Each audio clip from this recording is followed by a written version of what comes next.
All right, we're here for our latest Swampcast. Robbie and I have been discussing the book in cold blood for some reason, but we're here in the frigid newsroom at the Gainesville Sun to talk about Florida State. Robbie, Florida State's always had a big meaning to a lot of people.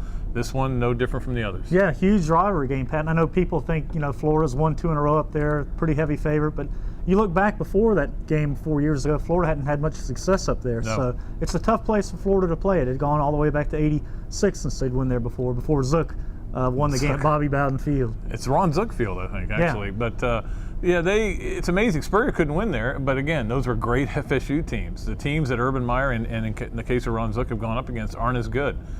This team isn't as good as those great teams, but it's certainly capable. And they're probably coming off their best game of the year, the win against Maryland up in College Park, where they just totally dominated the Terps. Yeah, Pat, very complete game. They played good on defense, offense. They got their option going with Ponder at quarterback, and their special teams were good too. So it was a kind of a feel-good game for FSU, and it's got people up in Tallahassee kind of wired up and jacked up about this game. Now, if they had gone up to Maryland and messed around, it would have been, Florida's going to come in here and blah, blah, blah. But now I think it's going to be a very competitive game, and I think Florida needs to be ready to play a 4-quarter game for the first time since the Ole Miss game. Well, I know that one of the good things for Florida is that it kind of got their attention, that game. Yeah. I know Urban watched the whole game, and Robbie, I know you wrote about this week. Christian Ponder is kind of a version of Tim Tebow. Yeah, you asked Coach Meyer about it, and he said he reminds them of our guy. And they said, our guy, the starter? He goes, yeah, the left-handed guy. So, yeah, Ponder's doing a lot of things that Tebow does. They're running a lot of similar things on offense with the spread option and the quarterback direct snap. So, it's going to throw Florida off a little bit. At least they had a lot more stuff to practice for than usual against FSU. Yeah, and last year, of course, I think he had 3 plays you had to practice for. Yeah, one was the jump ball, which I think you still have to worry about. Yeah, memo to Charlie Strong, watch for the jump ball because they love to throw it.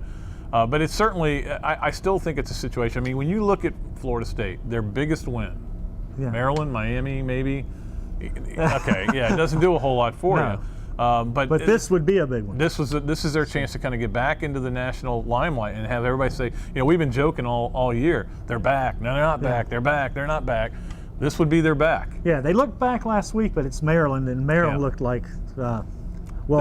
They'll beat Boston College now this week because the ACC is so schizophrenic. Yeah. It's like Sybil, it's amazing. But there's no question that it's the bottom line for the Gators. They come out, they play their game, and don't turn the ball over. They've had one game where they had turnover issues. Yeah. What happened? They lost. Yeah, that meltdown early in the second half, they couldn't overcome it. And, that game woke them up as far as taking care of the ball, but also being more aggressive on offense, Pat. And ever since then, they've been kind of unstoppable on offense. They sure have, and certainly scoring amazing numbers of points and this run they're on.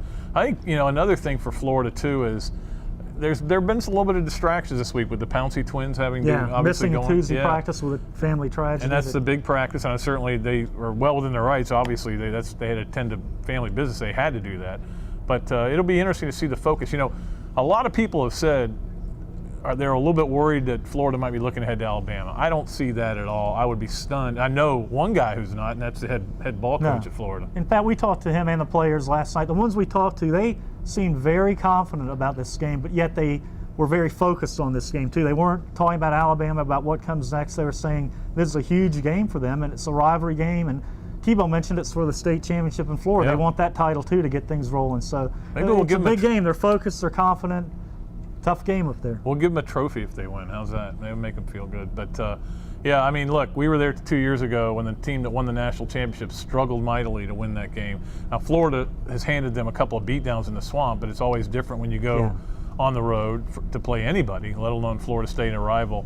And they're gonna be fired up. There's no question about it. Florida State is, and they're gonna have a good game plan together. And we'll just see what happens. I think one of the keys, Robbie, for Florida State is don't let that snowball start coming at you, because my new motto for the Gators is fear the snowball. Yeah, and like Ponder said earlier in the week, the key is a fast start for FSU. Florida has not played without the lead since the Ole Miss game. They haven't had a lot of adversity. So if FSU gets on top early and gets the crowd in the game, it'll be interesting to see how those players respond. Yeah, they have not had, the biggest adversity they probably had was the fumble by Demps early in the South Carolina game. Yeah, and that quickly was taken care of. It didn't matter. So they've gone up to fast starts. The first quarter scoring, about. 122-0 in the last 7 games. Yep, so we'll see how they do this week in the first quarter and throughout.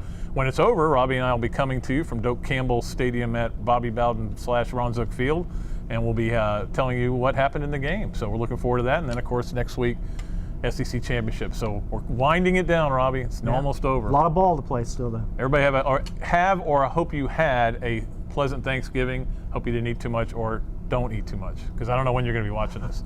Anyway, until then, so long from the Gainesville Sun newsroom.